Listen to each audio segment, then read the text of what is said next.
Everybody. First of all, I would like to thank the organizers and specifically Susan for having invited me and share some of my, what some people think, critical ideas about things that have to do with language assessment, language testing in the specific context of migration and integration. And also, thank you very much for your kind introduction. I would like to apologize for the fact that this presentation is in English. My father would be furious with me for the simple reason that for his whole life he was a teacher of Germanic languages. And he thought Dutch, German and English, but of the three languages he taught his whole life, professional life, he preferred German. And I once asked him why. Because of the grammar. So he tried to force me, and in our educational system we do have a lot of foreign language teaching. French is the first one, English the second one, and German, unfortunately, the third one. And in the 70s, when I was in secondary, we had the opportunity to make a choice between what was then called passive or active German. My father forced me to go for active German. Lazy as I was, I went for passive German, which has as a consequence that to some extent I understand German, but unfortunately I can't speak it. So again, apologies for that. In the title you see globalized. So, and this is not a typo. So the title is How Policies Disaffirm the Localized Reality. And I would like to focus on language tests for citizenship and integration. And the question is, to what extent do true language tests, to what extent language and integration are a marriage made to last? And I'll come back to that. What is a program? First, I would like to briefly address a couple of issues which we have to take as a global, as a kind of global context, take into account when we look at the current policies, the current political discourses, etc., which is the current change we observe, let's say, since the turn of the era, since the previous century. And then I would like to show some examples of what I call increasing conditions for people to participate in our social realities. And is there evidence for the conditions we put forward? Is there evidence that by introducing conditional language policy or integration policies and language tests, is there evidence that that has positive impact on people's social participation, social inclusion, building social networks? And then I would like to briefly go into what I call testing regimes and the impact of testing regimes, and then finally, if I have time, some challenges. But let me start by saying, for those who like tests, I'm not against tests. Not at all. Not at all. I think yesterday when we had a lovely dinner, I said, I think we should test as teachers all the way through. Testing has to be central. And from the first day on, when we have students, be it children or adults, we are in a condition, in a situation of testing. When we come into a classroom, we observe our students, we see their daily interactions, and we exploit these observations in our teaching practices, be it teacher-centered or learner-centered. I'm not going to talk about didactics now, but we assess all the time. So assessment, testing is crucial. We can't look at the opportunities and exploit their opportunities. We can't exploit the diverse realities of our students in our classrooms if we do not, on a daily basis, assess.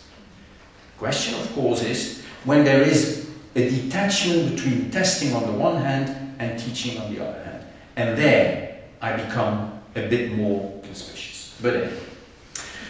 What we see is, let's say, since the turn of the era, with the fall of the Iron Curtain, the fall of the Berlin Wall, increasing poverty worldwide, the fact that we have an increasing discrepancy between those who have and those who have not, so increasing social inequality, also due to the fact that we have all kind of digital devices like iPhones and Skype opportunities, and the fact that we have opportunities to travel in an easy way. I can take a Ryanair flight from Krakow and fly on Sunday evening to go to Brussels and work in the cleaning industry and fly back on Friday evening to spend the weekend with the family, which is a reality for many people. These Ryanair, and not only Ryanair, but these flights have become cheap over the years.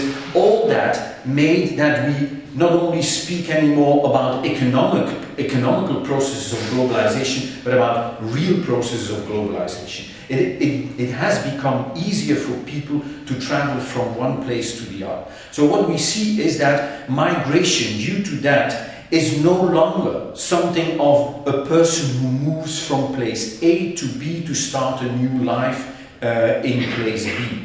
What we see is a kind of circular processes of migration. Much more mobility can be observed. There is student mobility, but that's not what we are interested in. But the kind of mobilities we are talking about, people who try to look for a better life for themselves and their families, they move from one place to the other. Or they move between their home country and the place where they work, which is no longer within the own country, but somewhere else. So all that has as a consequence that globalization is increasing, we travel easier. The consequences of all that then is that people have become more mobile. At the same time, we see processes of what I call localization. The local context has become much, much more important. I mean, my colleague from Free University in Brussels said about 100 years ago, worldwide 200 million people lived in major cities, 200 million. Nowadays, 5 billion people live in larger cities.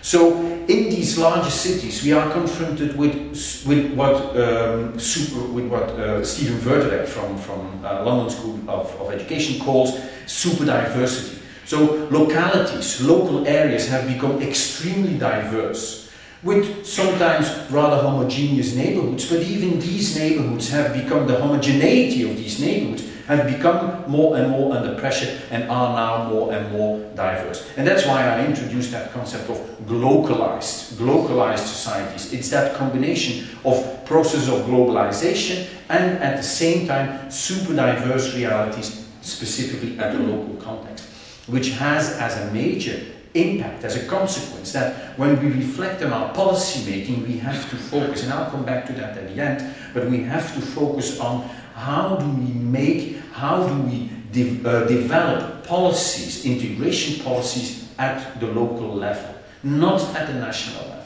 but at the local level, because that's where it has to happen. That's where we have to build social inclusion, where we have to build social networks.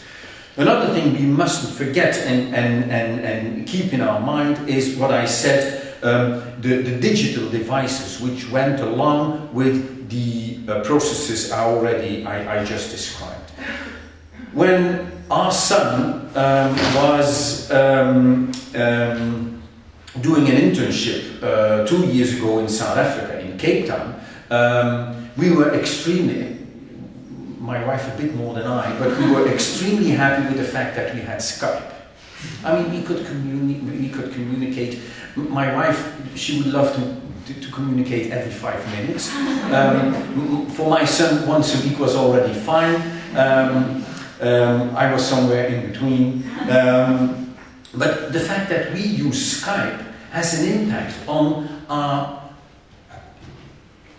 intercultural contacts, it has an impact on our identity building, but it also has an impact on our language contacts. It has an impact on our language use.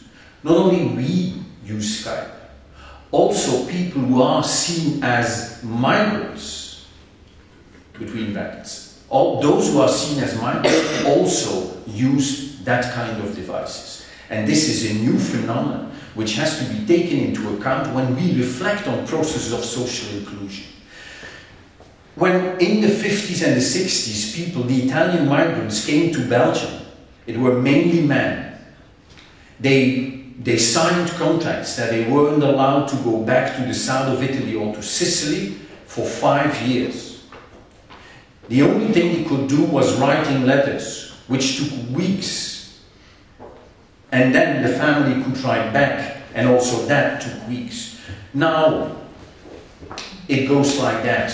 I open Skype, I have my iPhone, I open my iPhone, and if I want, I don't know whether they are at home now, but if I want, I can Skype with my wife in a second. This is a reality for all of us, also for people in a so-called migration or immigration context. This is something which we have to be aware of when we talk about and when we reflect on developing policies regarding social participation, social inclusion, and building social networks. What we see is, as a consequence of the changes I just presented, is a kind of change in policy across Europe. Before, let's say, the 90s, there was the idea that when we provide opportunities for people to participate, to find a home on the housing market, to find a job, to participate in education, that this will have a positive impact on process of integration and equal opportunities, and also has a positive impact on what I call implicit processes of implicit language learning. So this brings me back to the metaphor which I used in the beginning. Before the 90s of the previous century, there was a very good marriage between language and integration. There's always been a good marriage between language and integration. When people come into contact with each other, they have to use different varieties of language, and these processes of language contact do have impact on language shift processes, on language loss, and bit by bit you see that intergenerationally, so most of the time the third generation hardly speaks the language of the home country anymore. This is my own work with Italian migrants, where I see that the first, in my interviews and in my observations, first generation Italians, no word of Dutch. Second generation mixed, third generation only Dutch. Interestingly, when I asked the third generation Italians what, in their opinion, was the most beautiful language in the world, they all said Italian. I can't blame them. Not just for the language, but more for the culture. But when I asked them, as I said, language has also a very symbolic value. It is a symbolic marker of somebody's identity. And these are things which we have to take into account. The problem with that marriage of language, which was a marriage that theoretically was made to last, something went wrong due to the changes I just described. One of the partners in the marriage started to doubt about the loyalty of the other partner. And that's why the policies changed completely. At a certain point, we were convinced, and we have been convinced by sometimes politicians for whatever reasons, but we've been convinced of the fact that first they have to show their willingness to integrate before they can participate in our educational systems. And because we don't believe them, because I doubt whether my partner is loyal to me, he first will have to do a language test. This is a strange thing. So when it comes to that marriage between language and integration, which of the two partners is, if we want to blame one of the partners, whom of the two partners actually is to blame? The one who starts to doubt about the loyalty of the other, or the person who comes into a country, who wants to find a job, who wants to have the opportunities for their children to be in education, but who can't in 1 second time just acquire a language at a C1 level, because that's what we all want. In 1 second time, learn the language, speak the language, C1, not C2. But at least C1. We ignore the reality that integration and language learning processes are intergenerational. And by the current policies, I hypothesize that the opposite will happen of what we as policymakers and as politicians and often as practitioners and as society worldwide believe. We saw a change in discourse. They need to know, they need to learn the languages, they need to use the languages, they need to share common norms and values. They need to become an active citizen. Isn't that strange that Italian migrants who migrated in the 50s or Turkish migrants who migrated in the 60s, mainly into Germany and also into Belgium, that after 14 years they are suddenly perceived as you're not a citizen of our society. This is beyond my intelligence. I mean, this is something which I don't understand. Imagine that you live somewhere with your family for more than 40 years and at a certain moment there is somebody who says, actually we don't perceive you as a proper citizen. First you have to prove that you really want to be an active citizen of our society. The kind of discourse, the use of words like our society, us, we, they, them, they have to integrate in our society is interesting when you do discourse analysis, are interesting things to observe. What is the official agenda? We have to facilitate the process of integration. Saying that implies that for 40, 50 years, actually, policymakers haven't done anything to facilitate processes of integration. Certainly we start to realize that now we have to set policies to facilitate processes of integration. Strange. We have to strengthen social cohesion and social participation. What do we mean by social cohesion? How do we define social cohesion? How do we define social participation? When I live in a neighborhood where there are, as a Turkish person, where there are only Turkish people, I haven't often chosen for living in that neighborhood. But when I communicate with my neighbors, when we have Turkish shops, when we have Turkish restaurants, is the neighborhood not a kind of social, isn't there to some extent social inclusion? Isn't there social participation? There are strange underlying definitions when we think about strengthening social cohesion and social participation. We have to increase, and that's why we need language, we have to increase the access to the labor market and further education. Yes, absolutely true. But there are, I don't know whether that's the case in Germany, but it is definitely the case in Belgium and in Flanders specifically, there are still an increasing process of discrimination on the job market. A majority of those people who are unemployed are people with a migrant background. If there are mechanisms of discrimination, then maybe we first have to address these issues of discrimination on the job market, instead of saying, yeah, but this is because of the language. But again, I'll come back to that.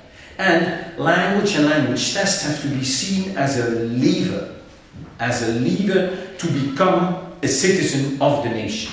And that's why in Belgium, I don't know whether you have that word in German, we call it Inbürgerung, Einbürgerung. So it is strange, if you analyze that word of Einbürgerung, it means that you first have to become a citizen of our society. Becoming a citizen of society when you live there for 40, 50 years. But there are also hidden agendas. It is, not always, but in some cases, it is used as a mechanism for inclusion, as a mechanism for controlled migration. There is a lot of pressure on policymakers and specifically on politicians that in society at large there is a concern, an increased concern since the end of the 19th century, of the previous century. There is a concern about the floods of migrants coming into our countries and our societies, and that it will take over everything. This is specifically the case when it comes to people who come from African and Muslim countries. But in general, there is a concern about many migrants coming in. While we all know, while politicians also clearly know that in order for Europe, economically and socially, to maintain their social welfare system, we will need not thousands of migrants, but we will need millions of migrants in the coming decades. We all know that. All politicians know that. The EU knows that, the European Commission knows that. And internally, there are discussions going on, how do we have to maneuver our societies in order to accept that reality. But for the time being, what we definitely want to do is we want to control migration flows. We do not want to have these poor Turks who came from the Anatolia Plateau, who were unemployed, who were illiterate, or those who came from the Rif Mountains in the north of Morocco.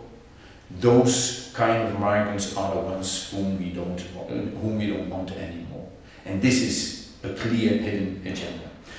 So it was, and it still is to a large extent, a discourse for the dominant voting population. And we mustn't forget that we are currently in a situation where there is a clear revival of the nation state and regions who want to become nations in Europe. Flanders is a clear example of that. Scotland is a clear example of that. And there are others in Europe. I don't know whether some of the Länder in Germany also are starting to advocate to become independent. Bavaria, and that's what we were talking about, whereas my colleague we were talking about during breakfast this morning. This often has to do with economical reasons. For the time being, Flanders is more economically prosperous than Wallonia. 100 years ago it was the other way around, and the mechanisms of solidarity are under pressure. Flemish politicians and make us to believe that we don't have to pay anymore for the social welfare system in Wallonia. So the nation state is very much under pressure, from above and from below. The nation state is under pressure because of the process of unification and uniformization from the EU and the European Commission. More and more laws and policy issues have been taken over by Europe. At the same time, as I said, the localities become much more larger cities who become much more powerful and also have economical resources, and they can get direct funding from the EU and the European Commission in order to maintain their systems, their economical and social and whatever systems at the local level in larger cities. And that puts the nation state very much under pressure. And that's why we have the process I just described also have to be seen within a context of what I call a final revival of the nation state. I think the days of the nation states are near an end, or coming near an end, but I'm not sure, but that's what I think. We also have to frame it in what I call monolingual ideologies. This is due to nation-state building in the 19th century. We all know that the old romantic Herderian idea of the nation, the hymn, the flag, and the language, which is part of a national identity. That's why Dutch is so important for the Flemish national identity, according to some, although we all speak our dialects. So, but the official national language is absolutely seen as a powerful index of group belonging. That's why, to some extent, we have these policies. You have to show that you want to belong to the nation state. That's why we ask that you have to become an active citizen, and you have to show your willingness by your willingness to learn the language and by doing a test which shows that you want to belong to our group. So that idea of the official language as an index of group belonging is very important. So the idea of integration policies are then sold as what I call a kind of common sense, or what the French sociologist Pierre Bourdieu calls doxa. So language and cultural knowledge are seen as the lever or the lubricant, as we call it, for social participation, the cohesion of the nation state, the well-keeping of the national order, and finally of becoming a citizen of the nation. While we all know that in reality, when we look in local neighborhoods, that's where we talk about social networks, that's where we talk about social cohesion, that's where we talk about social participation. At a national level, this is what I would like to call a social construct, just like languages are actually social constructs. I always say languages do not exist. This is, as a social linguist, I say that language varieties and language repertoires do exist, but languages as such are social constructs. I mean, the Dutch we speak as a kind of standard Dutch is actually coming from a specific area in the middle of Flanders, which was the example to build what is now called standard Dutch, which is a pity for those who live in Limburg. Those who are a bit familiar with Flanders, those who live in Limburg and who speak Limburg dialects, different Limburg dialects, they don't master the standard variety. So, but anyway, language are social constructs. When we talk about ideologies, I know you can't read it, but this is just one example to show what kind of impact these monolingual ideologies we have, what kind of impact they have on our thinking. These are data not in adult education, these are data of secondary education. It's one of my PhD students who is doing a study. Now, just let me read you to one or two. The first one. We ask teachers in secondary education, in secondary schools, now secondary education is from 12 to 18 in Flanders. Do you agree that non-Dutch speaking pupils should not be allowed to speak their home language at school? Almost 80% are convinced of that. I know schools in Flanders where children, when they speak Turkish on the playground, get a sticker. I know schools where children from grade 6 in primary have to walk around with a piece of paper and write down the names of the children who speak Turkish on the playground. This is due to what I call monolingual ideologies. We are so convinced, we find it so commonsensical that monolingualism should be the norm, and that multilingualism deviates from the norm, while we know that actually monolingualism is the exception. All of us are multilingual. Only some people in Papua New Guinea and some other areas are monolingual, but for the rest we are all multilingual. One other example, non-Dutch speaking pupils, number 6, non-Dutch speaking pupils should be offered regular subjects in their home language, 3%. No space for the languages, nothing, no exploiting the monolingual realities as that diversity as an asset for learning is completely ignored. Now what's the impact? What's the impact? And this is very important, I think, and something we have to be aware of, we as well as teachers in adult education. Can you hear me when I'm... You hear me in the back? Okay. This is the amount of monolingualism. So, a score of 5 is high monolingual perceptions. So, very monolingual thinking. This is low monolingual thinking, much more multilingual thinking. The y-axis is the trust in the students I have. There is a significant correlation between my monolingual perceptions and the trust in students. The more monolingual I think as a teacher, the least I trust my students. The least I trust students. Not trusting in the sense of doubting about being honest or whatever, but the least I trust them in the sense of they will be able to be successful in my classroom or in my school. That's what we were talking about at dinner last night as well.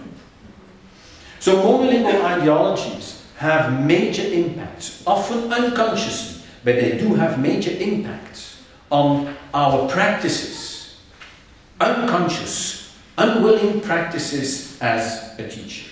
This is an example of secondary, but these mechanisms can also be observed in adult education. Good. Given that background, we see an increase in conditions, as I said. In ALTE, in 2002, we did a first survey where we saw that 4 out of 14 countries involved in the survey had language tests specifically for citizenship. With ALTE, we did a second survey in 2007, and where we saw that already 61% had language requirements as part of an integration policy. A year later, with the Council, the Language Policy Division of the Council of Europe, we did another survey where we had even more countries involved, but in terms of percentages, we saw that already it went up from 61 in 1 year time, from 61 up to 73% of the European countries that had language proficiency that was part of some or other integration regulations. And in 62% of the countries, language was a condition for obtaining permanent residency, family reunion, or citizenship. I'm not going into the details, but there are very intriguing examples, specifically the Netherlands and Denmark, who have very, very strict and severe language and integration policies. In 2010 data, we saw a slight increase up to 75% of the countries that had linguistic requirements as part of their integration regulations. When it comes to language tests and knowledge of society tests, what we saw was that in 2010, that was the last survey, we are currently analyzing the data of a new survey which we did in 2013. These will be presented at the conference in June in Strasbourg. But so the last data we have is 2010. What we see is that in 65% of the countries who do have a language requirement or whatsoever, there is a language test which is obligatory to take. It is mainly for permanent residency and for citizenship purposes. There are less countries who do have language tests prior to entry. The Netherlands is a clear example. France is an example where they have language conditions, language tests before people have to enter or can enter the country. The same for knowledge of society tests and courses. We see that in almost 90% of the countries who do have an integration policy, there are knowledge of society requirements. This is or due to a course, or just a test, or a combination of courses and tests. In 10% the tests are optional, in 50% people are obliged to take the tests. This is mainly the case for citizenship. And this doesn't come as a surprise. The idea, if you want to become a citizen, you have to know the norms and values of our society, whatever these norms are. But I'll come back to the validity of all that in a minute. Now the question is, if we see these increases of language tests, language courses, integration programs, mainly at the conditional level. So I never said that I'm against the idea of integration policies. On the contrary, policymakers since the 50s, they've ignored to accept the reality that migration flows are not temporary but are permanent. When was it in Germany that the German politicians accept the idea that migration it can't be seen anymore as something temporary but as something permanent? Sorry? Thank you very much. In Belgium it was a bit earlier, it was in the beginning of the 90s. But if our mind, if our political mind was still in the idea migration is something temporary, then they neglected to invest in integration programs to facilitate people due to improving the social housing market, due to improving our educational systems, due to tackling discrimination on the job market. We all neglected to do that. And then at a certain point we said, actually integration has failed. Wasn't it Merkel and Cameron and some other policies who said our multicultural society has failed? How can you say that the reality has failed? The reality can't fail. But anyway, that's what we said. So what we have that increase. And now the question is there evidence for that? Is there evidence? Is there evidence that the pre-entry language tests serve integration objectives? Do language tests enhance the access to the labour market and to further education? Do language tests for integration, do language for integration tests contribute to processes of social participation and cohesion? What do we see? In a lot of countries, also in Germany, we see what is called impact studies. Impact studies are then, thus, to what extent do our policies have impact regarding to the goals we've set? All the policies have impact. What kind of data do we present? Number of attendance, how many people attend the courses, how many people dropped out. In some cases it's not drop out, but push out, but anyway. How many participated, how many passed the exam. If at least a certain percentage passed the exam, we said, okay, our policy has been successful. To be honest, there are hardly any studies that I know of that really look at the social impact. The social impact in terms of, do these policies contribute to strengthening social networks? Do these policies contribute to processes of social participation? Because that's why we introduce these policies. I'd like to show you a couple of reports. One is the INTEC report. You can find that on the internet. If you Google INTEC, you have it. It is a study of 9 European member states where the policies are compared. I'm not going into the details. It is an analysis of policy documents. They've done interviews with a lot of people, migrants, public officials, etc. What comes out? And I give you just one quote, which is a conclusion of that study. Furthermore, the respondents, and again, I'd like to stress, the respondents are not just migrants, but also policymakers, teachers, public officials, people working in NGOs, people who have different positions. The overall outcome was, furthermore, the respondents demonstrated a broad consensus about the limited effect of language and integration policy on the actual integration of migrants. Other factors, such as a receptive society, an effective combat of discrimination and equal opportunities on the labour market, are just as or even more crucial. To be effective, integration policies should pay attention to these elements. We've done 2 in Flanders. We have done 2 social impact studies. One was a survey, and I'm not going to show you in detail the outcomes of the survey.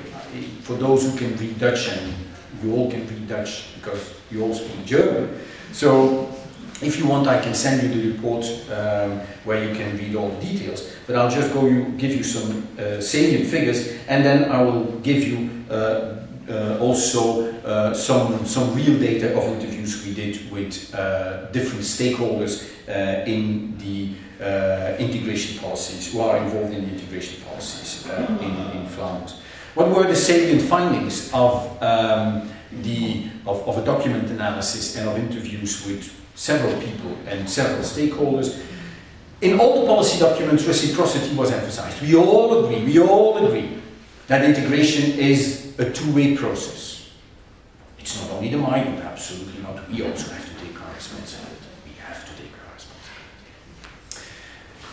This is not only the case in Flanders, this is the case in many other countries. I'm sure, I haven't been able to look at the German documents, but I'm sure that the word reciprocity, the German version of reciprocity, will be several times in the official documents, at least at the introductions of the official documents.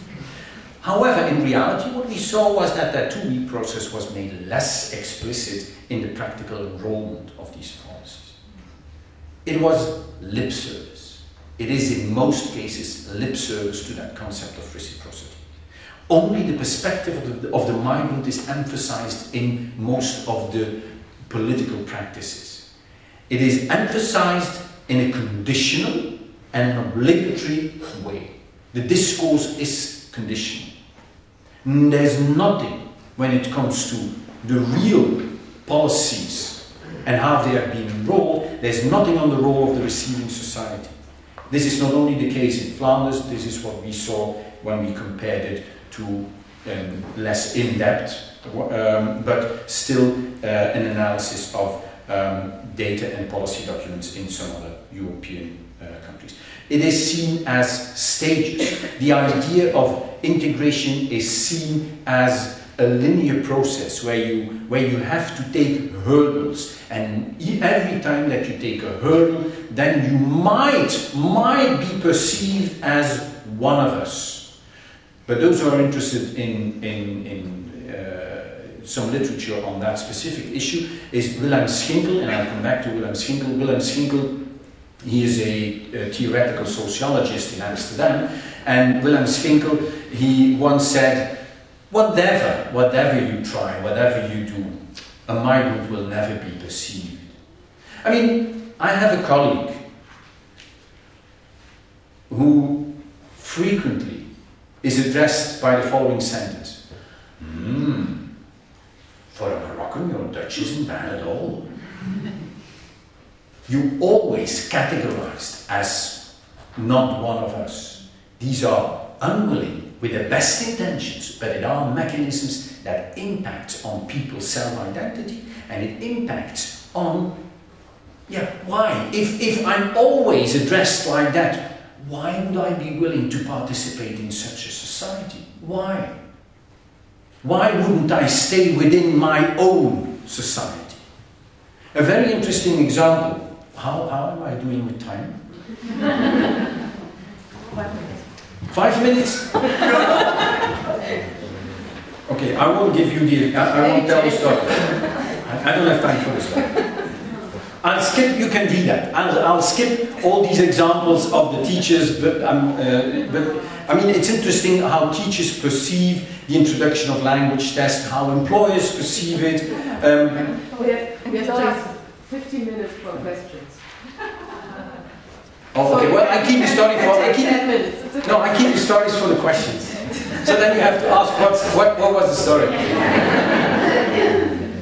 And then I'll have forgotten what kind of story it was. Anyway, so we have interesting quotes of teachers. This is just one example. The test is no more than a snapshot, many teachers said. We also look at other aspects, participation, commitment in the courses, their motivation, and we are now experimenting with some methodologies of permanent evaluation. Some of the things I saw here, by the way, some interesting things. One of, I can't remember what, but people who work with language portraits, Brigitte Bush, idea of using the language portraits is something I think extremely powerful. Not just to portray the different language repertoires of people, but also to see what kind of potential this has in their learning of the dominant language. Employers. They aren't keen on language tests, but there's something else going on. They are not so keen on central tests. The reason is they want to maintain their autonomy to control who can come in and who can't. And what we see is that's what we also see with employment agencies. When we interviewed in our study employment agencies, they said we see that in many cases, in Flanders, I can't speak for Germany, but in Flanders, that in many cases employers use language as an excuse for selecting their employees, and this is a consequence. This is the consequence of the kind of policies we introduce. It is when before we had these conditional integration policies. Before that, when an employer said, yeah, but he doesn't speak the language, it was seen, it was interpreted often as a mechanism of discrimination. Now, when an employer says that, it is seen as legitimate. So that kind of language as a legitimate element to discriminate and to exclude people is something which has to be taken into account. But at the same time, it is clear that economics govern language. Economics govern language. In the 50s, when we needed labor forces in the coal mines in Belgium, there were no questions about language. we'll manage. And it's what we saw nowadays with some of the employers. In the beginning of the interviews, they said, of course, language is the most important thing. If they don't master the language, I mean, everything can go wrong. No, no, no, they need to know the language. By the end of the interviews, most of the employers said, yeah, but look, when I need welders and there is a shortage of welders here on the local labor market, yeah, we go to Poland, and when we have good welders in Poland, we'll solve the language problem afterwards. So it is strongly determined and governed by economics and discrimination, as I already said. And yet, although that we know that there is hardly any impact or that there is hardly any social impact for the time being, the integration requirements are becoming stricter and stricter. So what we see is, in my view, what I call testing regimes across Europe. What I call testing regimes in a context of social hypochondria. The word social hypochondria is something I learned from Wilhelm Schinkel, but it's a metaphor which I very much like, and I just read you. First is the definition, the upper definition of what hypochondria is. Hypochondria is defined as the preoccupation with fears of having a serious disease based on the person's misinterpretation of bodily symptoms. Let's keep that definition in mind and translate that to the social realities I just described. And what the Schinkel says, social hypochondria can be defined as social agents' preoccupation. Social agents is we as an individual who are agents of certain social domains with fears that a given social body, a school, a neighborhood, a workplace, a country, a nation, has a serious disease, has a disorder, which is based on the social agent's misinterpretation of the symptoms occurring in that social body, in that school, on that workplace. So most important here, says Schinkel, are its preoccupations and the complaints about perceived threats to social cohesion and social integration. So Schinkel argues that the social body now feels constantly threatened by those who are considered not to belong, who are non-native, the idea of a non-native and a native. And if empirical realities, what we know from many research, but if empirical realities indicate that the feelings of threat to the health of a given social body on account of its ethnic composition, integration and social cohesion are not accurate, which I tried to show in the previous studies, then these feelings should be considered as a form of social hypochondria. And I think this is something which is very important to keep in mind, that it is at that level that we are currently acting when we deal with integration policies. We try to solve a disease which actually isn't there. Impact of tests. Shohami clearly stated, and Shohami is somebody who can't blame of being against tests. Shohami is an expert when it comes to language testing, although she wrote an interesting book in 2001 which was called The Power of Tests, but still she is very much involved in the development of language tests. But she said, and I quote her 2010, most research of the past 2 decades, starting from Messick, who was one of the people who were very much involved in validity, construct validity and so on, demonstrated that the introduction of tests is not an isolated event. Rather, it is anchored in political motivations and intention. Research also shows that these tests lead to impacts in the form of intended and unintended consequences. And this is something which we have to be aware of. There is, to some extent, the danger of unethical behavior. If that unethical behavior is intentional, at least we have the advantage of addressing it, of going into the debate. When there is one of the former ministers of integration in the Netherlands openly said, the reason why I introduce a language test in the home country is to exclude Turkish people to marry with somebody from 2nd or 3rd generation in the Netherlands. So at least she is very clear and intentional in her unethical behavior. The most problematic thing is that most of the current policies are unintentional or hidden in their ethicality, in being unethical. And this is much more problematic. And I call that often sloppy behavior. Because we all go along, we all participate with these kind of unethical behaviors. And so my question is, how fair and how valid are the current standardized tests for immigration, for integration and for citizenship?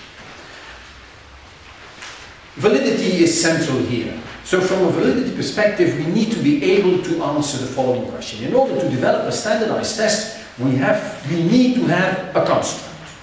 I can't make a test without a construct. Now, what is a construct? Integration. How do I define such a construct? How do I define integration?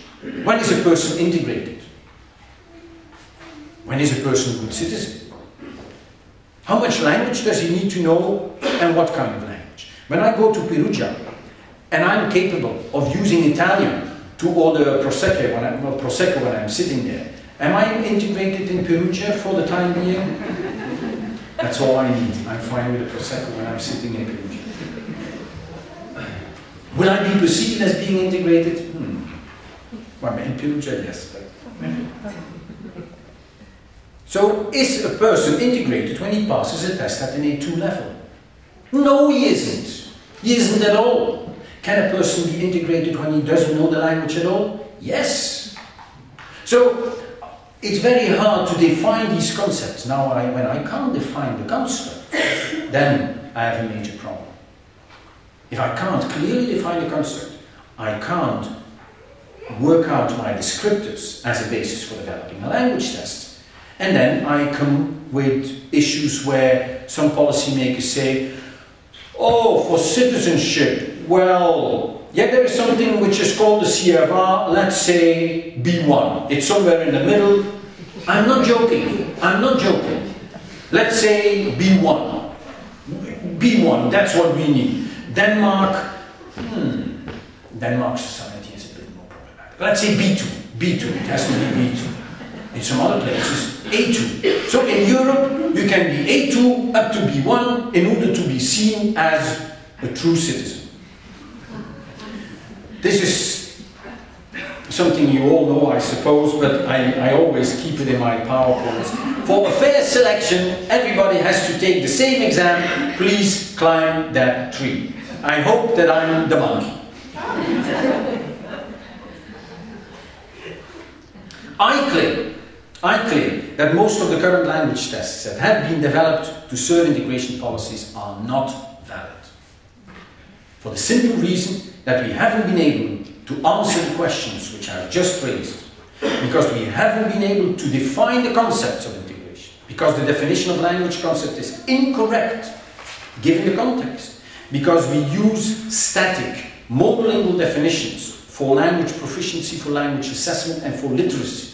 We do not take into account the multimodal literacies that people bring in when they enter our schools. And because we haven't been able to set clear goals and test specifications to meet these goals. I know some test developers who have been approached by governments to say, with the question, do you have somewhere on the shelf a test which can be used for citizenship?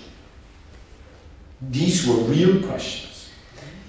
And because of the negative washback mechanisms of most of the tests. Something which I can't talk about now, but maybe for the questions, there is an interesting PhD study of which I was external examiner, somebody who did interesting research in Birmingham on how people used the multiple choice tests to become a citizen of the UK. What are the challenges? I addressed and I introduced that concept of super diversity. I said that our society has been changing, that we have to reflect, to reconsider a concept of diversity. And within a context, where super diversity is becoming the norm, it is important to reflect on the boundaries of the current recipes, the boundaries of the current policies, and the definitions of the concepts that are being used to promote and strengthen social and civic activities. And this has major impact on redefining, reshaping the policies, in my view, given the new realities. We have to change. To a large extent, we need to change the policies. Otherwise, the opposite will happen of what we want to happen. We have to move from a conditional to a facilitating policy. The more we put conditions, the more I have conditions in raising my children, the more they react to that. When I would have said, they are too old now, but when I would have said to my son or my daughter, at the age of whatever, you're going out, you have to be back home at 11 o'clock, sharp, they would have resisted. The more I put conditions in my education of my children, the more they will resist. It is finding the balance. It is negotiation. It is about the basic idea of integration is finding the balance and negotiating about the differences. We have to take into account the diversity of education and cultural backgrounds. We have to meet the migrants and society's specific and functional language needs. A lot, although I see very nice examples here, but still in Flanders, a lot of the language, the L2, second language courses are not tailor-made.